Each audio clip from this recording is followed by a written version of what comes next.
Hello, good morning and welcome to our studio in Abuja.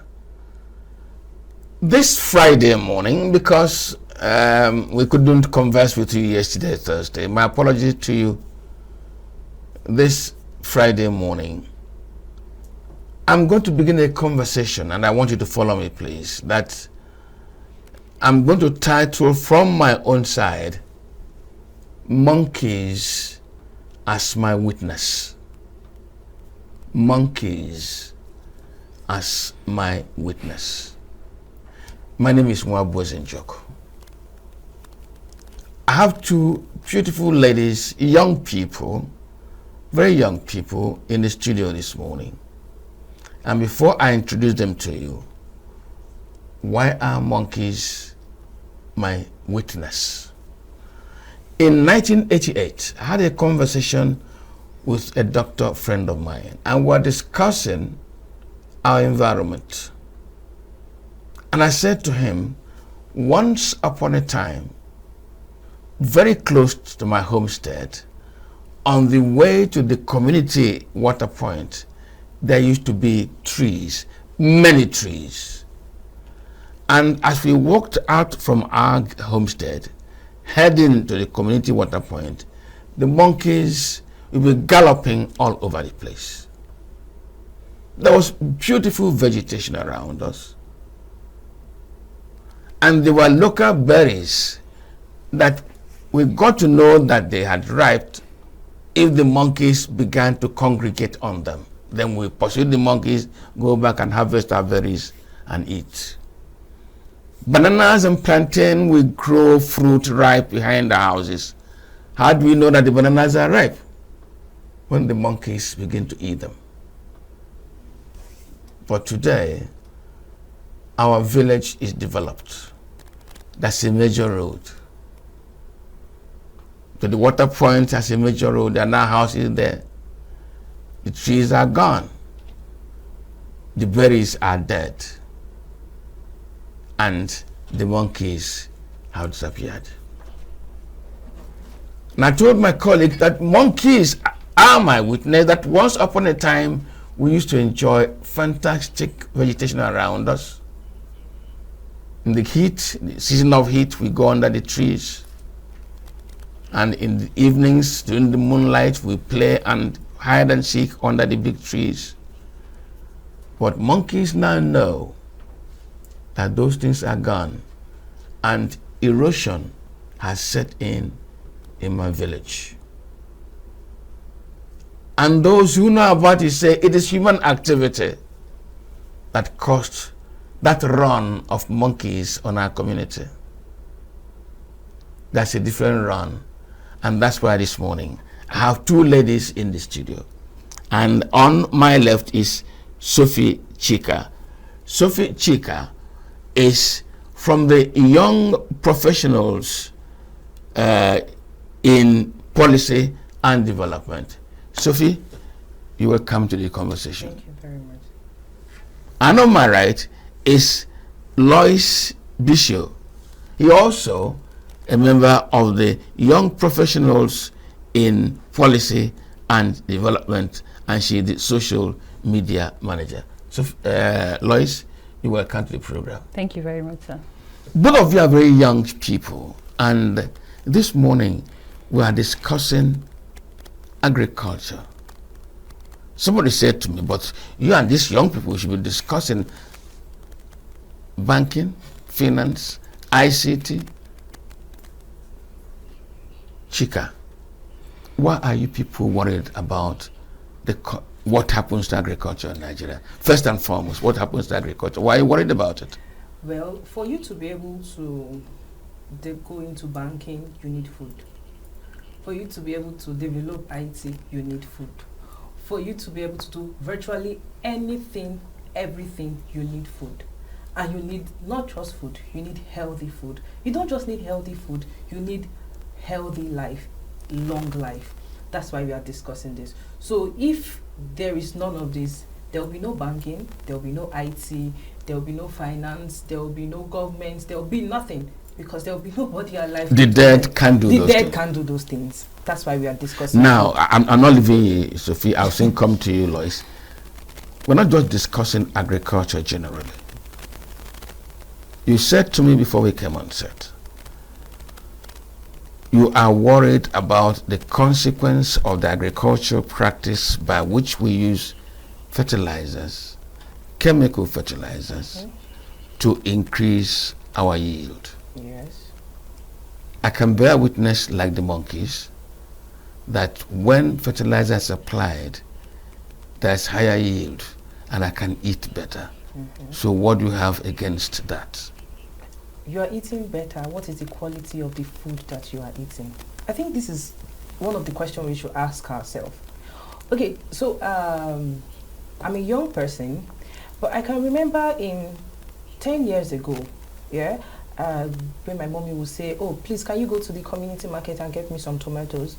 And I'll buy tomatoes, and we will come and keep that tomatoes for, I think, 5, 6, even up to 1 week. And the tomatoes are still looking very fresh. Now, I am now the one going to the market myself. I can't even get tomatoes that will stay up to 1 week and still look very fresh. What happened between that time and now? Those are the questions that we should ask ourselves. I saw a video sometime of someone that bought watermelon, and she just had like a spark in her kitchen, and she went to the kitchen, and what she showed us was that the watermelon had exploded. And I can remember then my dad would come back from work, and he's coming back with one whole watermelon and all, and the watermelon will be in the house for 3, 4, 5 days. Nothing has happened to it. What happened between that time and now? Those are the questions we should be asking ourselves. Those are the issues that I look at and I say, no, I want my children to enjoy this thing that I enjoyed previously, that they can just go and get watermelon without, thinking whether the watermelon is good or whether the watermelon is bad. Or they can just, buy tomatoes. I used to love eating fresh tomatoes. Now I don't even know if I can anymore. Because those things are things that will keep your life long, not just long, but a healthy one. So those are the issues we should be thinking about currently now. Now, Lois, I didn't take this story from the middle with Sophie. Can we start this conversation from the beginning? Okay. Let's look at what are we afraid of. Before we came on set, we were talking about that there is some disadvantages, a number of advantages in applying chemical fertilizer. And that is the beginning of your fear. Certain things happen to the soil, certain things happen to the environment, certain things happen to the persons applying the fertilizer. As Chika said, certain things happen to those consuming the product of the fertilized farming. Let's start it there. Okay. What is the danger of applying chemical fertilizer? Okay. So we all know that nothing happens in isolation. For everything we do, there's always a ripple effect. So most times, these things are not created with the intention of being harmful to the body. They are created for things. They are created to treat insects, maybe as pesticides, some as herbicides, as fertilizers. Different reasons these things are created. But the problem is there are some compounds found in them that could be harmful. And not just harmful in the sense that, oh, you apply it now, maybe you could get a hit of ammonia and then it knocks you out. No, they are harmful in the sense that they get buried in the fatty tissues, in the deep tissues of the human body. You apply them on the soil, you apply them, and then they get exposed into the air. You inhale them, you eat them as residues that are found in the food that they are applied to, or in your environment. You take them into your body, and they stay there for a long while. They do not degrade biologically or anything. They do not go through that whole process of getting to the end of their life and leaving your system. No, they stay there, accumulate into a certain amount, and then begin to cause issues in your internal organs. So now these things are there, and then they begin to have all these adverse effects on our body. So it is now left for us now to look at them, look at what they are now doing, and look at the safer options.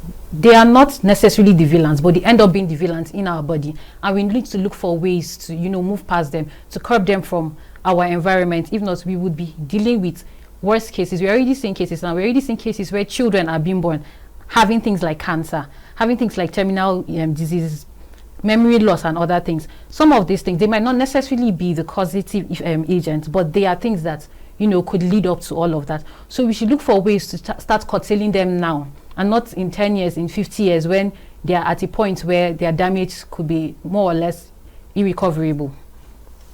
Chika, Lois has collapsed two things, and I'm desirous of her separating them.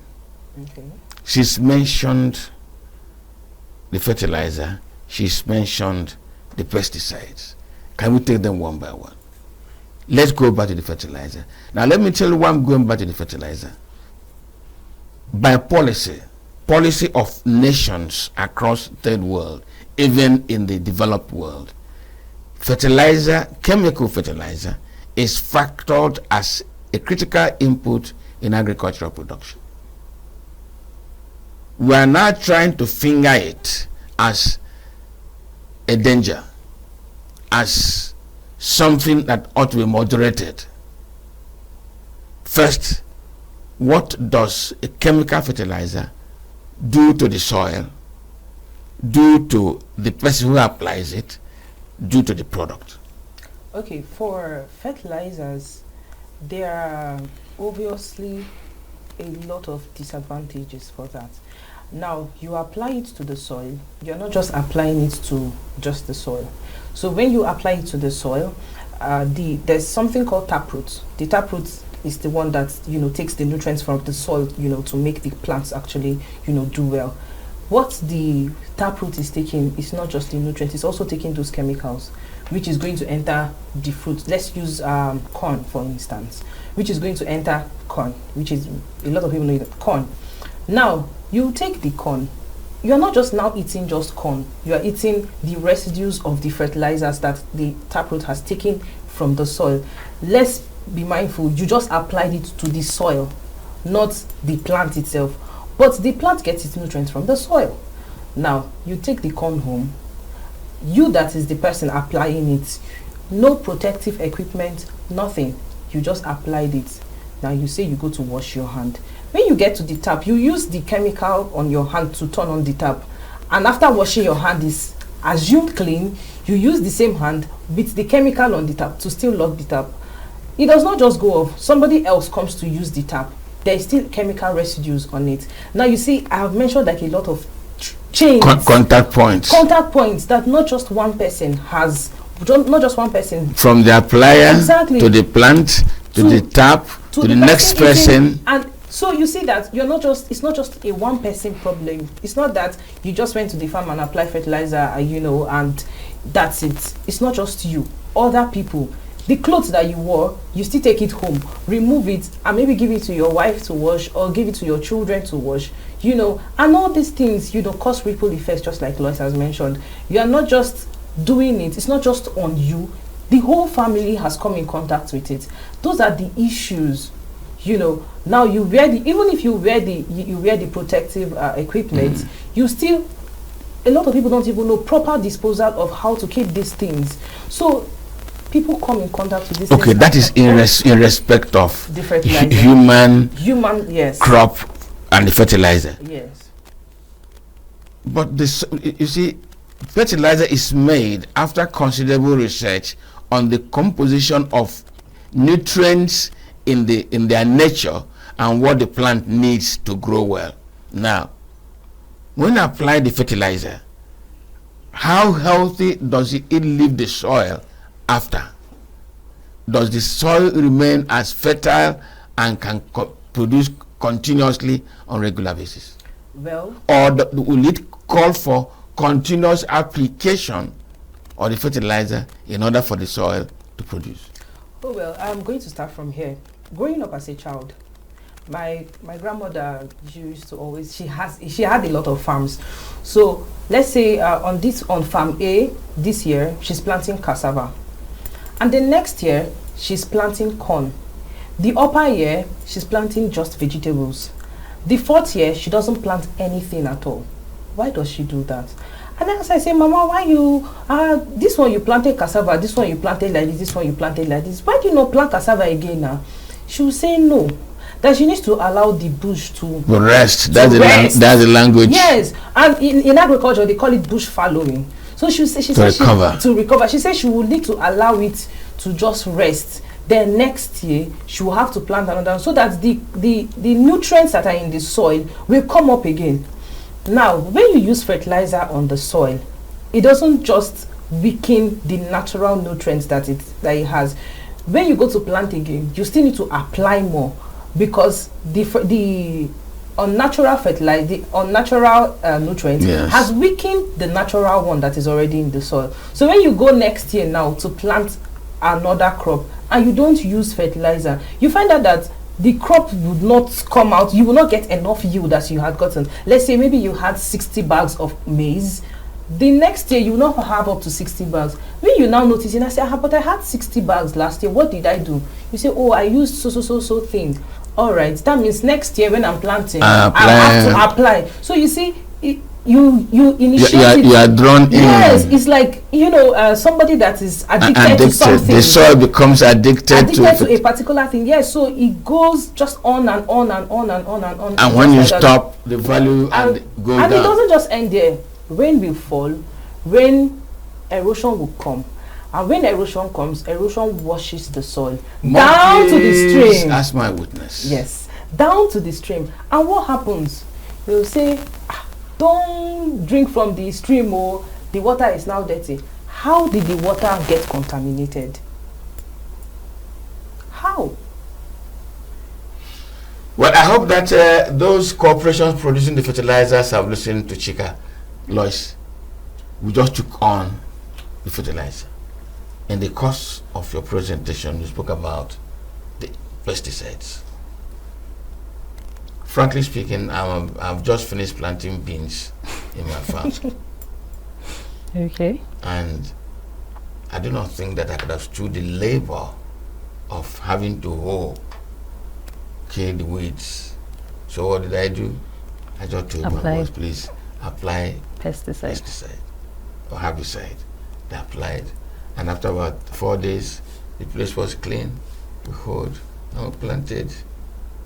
Simple. And work that would have taken you maybe double that time is now shortened. But then an effect that might not have been there would now be there for probably the next 10. We are discussing now the pesticides, the herbicides. The herbs are dead, the weed is dead, my land is clean, and I planted, and you're asking me to do what? And I'm asking you to probably consider the adverse effects of that. And now let's discuss what that means. Because you see, I also noticed that beside my gate, there was a lot of weed there. And when I kept applying the herbicides continuously, the weeds have died on a permanent basis. Okay. It's not plain soil. Okay. I can drive in and drive out. Good news for me. Good news for you, but yes. Well, I'm sure ecologists will also have their own, take on but what that could be. For me. But then let's now take it. We're not, going on the general scale of ecology. No. We're now talking on farming practices. Yes, please. Okay, so now you've applied this herbicide. It has killed off the weed. What would have taken you probably, you said 4 days, probably 8 days to clear off. Took you 4 days to clear off, and in 4 days you were good to plant. But now we do not know how much percentage of that herbicide that you use has left residue on your farm. Yes, most times they are made in a way that target specific kind of plants. Those are mostly the weeds and other unwanted plants that you find on your farm. Not necessarily affecting your beans or your cassava or whatever you plant. They are mostly made to target those things, so that in case the effects is still there of killing the plant, it won't affect whatever plants you have. Yes, but now, as we've already said, you applied it probably using that spraying can. Yes. Sprayed it already. You have those particles that will go with the air, and spread around. Inhale. Exactly. And then I don't know where your farm is, but if your farm is on a slopey area also, when the rain falls, obviously nature will take its course, gravity, and then it will wash it down. We don't know when you applied it. We don't know how the rainfall that year was. Now, imagine the water runoff from your farm to someone else's farm or to someone else's land. You don't know what effect that has already. That is just one way how water can transport it. And then apart from that, the persistent organic pollutants, which are the main things you're talking about, these are things that stay persistent. They are persistent. They are still on your farm. Now you plant your beans. Your beans absorb whatever it can absorb. Now that is something that is now in your beans, from the lower chain to the higher chain. We're not even talking of the other things found in the soil, which are still good for the soil's nutrients, which your herbicide might have affected, destroyed, might have come in contact with, and other things. And then now your beans is there. You farm your beans, you bring your beans to the market, I buy. Have persistent organic pollutants in the beans, and then I take it to my kitchen, I cook it, and I eat. That is something. And then I won't just eat one seed of beans or two. I'll eat probably a whole meal. A whole meal. Now, those happily too. Happily, because beans, we were taught that you eat beans, you grow as kids. So I would eat my beans because I want to, remain healthy. But now I eat it once, I eat it twice, I eat it thrice. I eat from you, I eat from the next person who has used on his farm, third, fourth, and so the thing goes on. And that is how we at the top of the food chain, we keep on accumulating it. And that is how it keeps on going. And not just, as you said, not just herbicides, you have pesticides, you have other things going in the air. I inhale it, and then, because you might put on your mask, I don't have any reason to put on my mask. COVID is over, so I move about, I inhale it by just it spreading in the air. We just spoke about river runoff. We don't even know whether there's a water body along where you've applied this, and then it goes in there, spread to places. Research has shown that even places where there's no need for persistent organic pollutants to be found, they are found there, where there are no farming practices also. Why? Because, as I said, nothing happens in isolation. Life is a cycle. Water moves from one place to the other and things like that, transporting it to different places. And then also in the food you've planted now, it is there. So in one way or the other, just as Harsha had spoken about coming in contact with it from just even washing a tap, and then 5 other people coming in contact with that tap. So that is how the effect keeps on going and going and going, and then we keep on accumulating it in our systems, and then it's just there. It's a bury in the deep tissues. It doesn't die off easily. We have identifying 2 criminals: the fertilizer, the pesticides or herbicides. I keep saying, what will the big corporations employing millions of people tell you this morning? What will the Federal Minister of Agriculture, that is looking at food security in Nigeria this morning, listening to you, what would they tell you? So that will force me to ask you, if we found these 2 items as villains, we should start thinking of how to provide alternatives. Having criticized these 2 items, let's begin for fertilizer now. What is the alternative for the farmer? And in looking at that alternative, will it be able to provide the level of yield that will match what the country needs to tackle its food security? First of all, what is the alternative to this villain called fertilizer? Well, there's something called organic. And when I say organic, I mean something that is natural. Yeah. Now, like my colleague said, life is not in isolation, it goes round in circles. Now, most of these farmers, they don't just farm a particular kind of crop. They farm different kinds of crops. They are also into animal farming and also plant farming. Now, what stops you from taking the cow dung, the poultry dung, dead plants around, and put it back on the farm? Because these animals eat from the farm. Why don't the farm eat from the animals? It's a two-way thing. You don't throw it away. It's a two-way thing. The animals eat from the farm eats from the plants eat from the animals, just like that. And you find out that the plants are even healthier because they are getting their nutrients back. So the leaves that have fallen off, the animal dung and that, you gather them, you put them by the plants, and you find out that these plants are better off. I made mention of something earlier. Before we came on, you were talking about your parents going to the farm and all that, and like I said something earlier about getting tomatoes and yes. all. And if you actually look at it, the plants that we used to have those days, let's say 15-20 years ago, that our parents used to plant by themselves, the vegetables and all, and the ones we have now are actually not the same thing. What do they used to do that time? There's a method that they were using before. I think we should go back to that method. There's a method we Africans, Nigerians, we were using to farm. There was a method that was better for us. Why are we now trying to copy other methods? Let's go back to that. Let's go back to the roots of what we used to do, and not just, you know, copy everything we want to copy. You want to do like, you know. Chika, I want to stay with you. I want to stay with you because, and Lois, please interject if you think I'm being hard in my conversation. Okay. Because I'm a farmer. Okay. It is simple for me to walk into a shop and buy a bag of fertilizer. Okay. Now, this morning from this conversation, I know that there are some risks I'm running. Health risks, soil management risks, environmental risks. Yes. And now I want to minimize those risks. And that's what I'm asking Chika. And she says, get some cattle dung, get dead vegetation. That cannot easily serve my purpose to feed my family on a scale that can produce enough food and extra.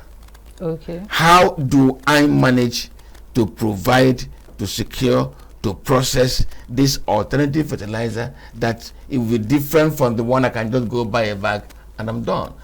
Because if I know it, my wife knows it, my younger brother knows it, my cousin knows it, and if we are successful in the yield that we get, it begins to be a community matter. And that's why I want to be educated. If I don't use fertilizer, tell me how I'm going to compose the alternative. Tell me from where. I don't have more than 1 or 2 goats. Okay. I don't have more than 1 or 2 goats.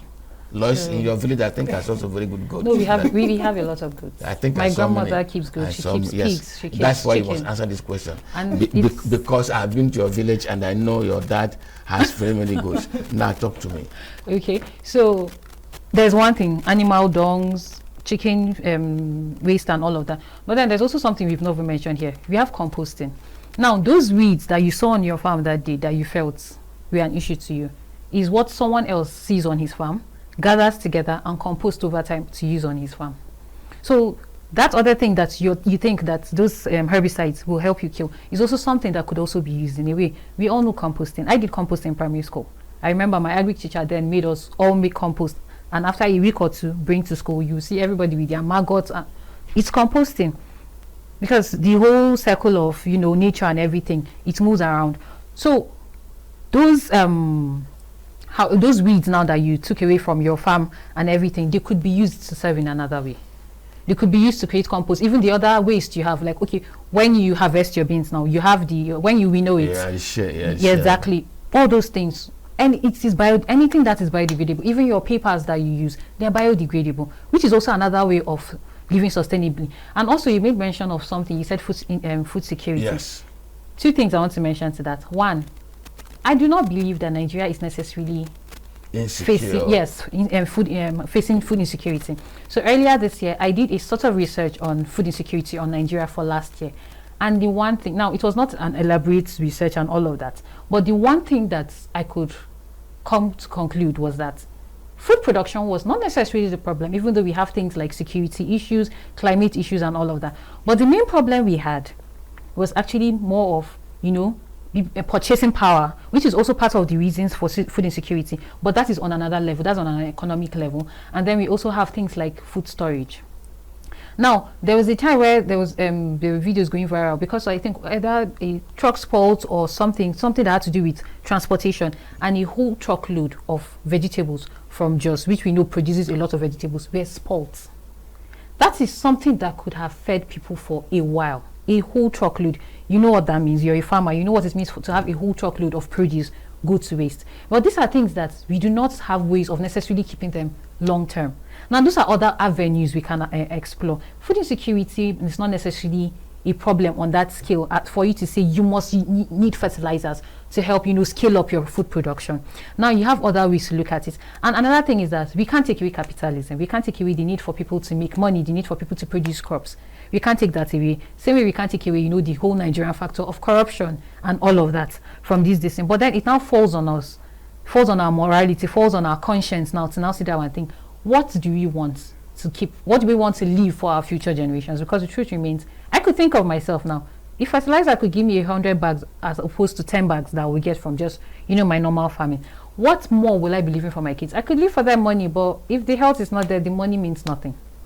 So we need to look at this thing on a holistic view, look at it from every angle, and then look at what we want going forward for ourselves. If you're only looking at it from the aspect of, well, as I said, it's a communal thing. If my village can produce 1 million bags of corn this year from using fertilizers, and just 100,000 from, you know, using just cow dungs, using compost and other things, which are more labor intensive, take up more time, take up more space and all of that, I would go for that one. Honestly, we can't take it away. Capitalism is the order of the day. You know, well, capitalism is the order of the day, but you know that when you came in at the beginning of this conversation, I said, you are young people, young professionals. We're talking about the formula for lending, for borrowing without paying interest. You may also, in fact, be talking about how to become rich without even working. Yeah. I'm told that there are magic methods of becoming rich these days by just sleeping. I have no idea. So that you could busy yourself with that. But you are deciding to talk about food and food insecurity, or rather farming and healthy farming methods and living well. Chika, I'm looking at my time. We don't have a whole world to converse on this. Of course. If I ask you to summarize why this is an issue, why we must take action now, what action ought to be taken, and don't forget that in doing this, bear in mind policies of government, agitations in the public space that want to eat well. Will your shift in thought, in paradigm, in approach be able to address some of those concerns? Please talk with me. So, you know, they say that the journey of 1,000 miles begins with one step, and that step is that step you have to take. And you know, previously, you know, we're going to be you are the future of tomorrow, you know. So, but the tomorrow has already come. You know, those issues that your parents didn't used to face, now you are facing them, and you eat and you are, all of a sudden your stomach is bloated and all those kind of things, and then everybody is looking for money. Some people are greedy about it, you know, everybody just wants to grab something for themselves, and you know, you look at this side and somebody wants to take advantage of somebody. You know, a lot of issues on the table. People just want to bring in policies that are just advantageous to them. You know, the rich becomes richer, the poor becomes poorer, and all these kind of things. So, but there's one thing I want us to actually look at. What is the most important thing is that eat well and live healthy, have a healthy life. So despite whatever policies that are coming in place, the policies that are going to favor the capitalist system, the policies that are going to make the poor poorer, make the beggar to beg more, make the rich richer, and what have you, it comes back to just living healthy. We are just saying, allow us to live healthy. Allow us to have a healthy life. Let us not just, life expectancy used to be 100 years, 120, 150. Now we see people of 30-something dying, people of 40-something, 50-something, and what have you. We just want to live a healthy life. See, whether or not, even if the policies are worse or the policies are better, however way, as long as it is food, it will get to everybody. That's something that you can't deny, because I go to the market to buy food, to buy beans, to buy rice, yam, whatever. The policymakers still go to the same markets because it is it's still the farmers that are still producing these things. So why not make policies that will make their farming better, make their farming easier than just, you know, making it more difficult. And mind you, do you know that the cost of these fertilizers, they're still going to put it into production when they're selling their farm produce. So let's say that they make previously a cup of beans, for instance, is supposed to be 50 naira. And they are, because they want large produce, because of the demand, they'll now go and buy fertilizer of 8,000 naira. Which will increase the cost of production, which also increase the cost in the market. The cost in the market. So you are not just buying it expensive, you are buying it not healthy. So I think that all these things are things we should look into. We should put them on the table and actually discuss. Okay, Lois, I won't give you another chance because you and I have discussed your father's goals already. we're not going back to that. I think the final word this morning is, Chika says, a journey of 1,000 miles begins with one step. They are taking the first step, and that is telling us, watch it. The process that looks simple, easy, more productive, has some danger following it. The chemical fertilizer may bring higher yield, yes.